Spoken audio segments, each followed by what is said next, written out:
Okay, here's the old Bruce Tolls pump slide checker tool. There we go. It's zeroed out on the pump body. Moving to the pump slide, it's about 10 thousandths tall, but there's a rubber O-ring under there, so that will compress. Moving on to the rotor. The rotor is about 1 to 1.5 thousandths in the hole. We're rotated all the way around. Nice, beautiful, tight pump, just like it should be. 7-vein rotor. It has the billet rings, the high rev rings.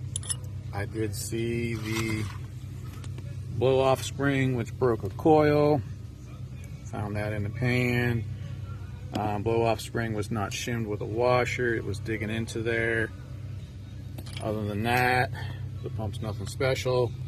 It's got a stock GM valve, no flats. This appears to be almost probably a purple TCI spring. I'll check it in the tester.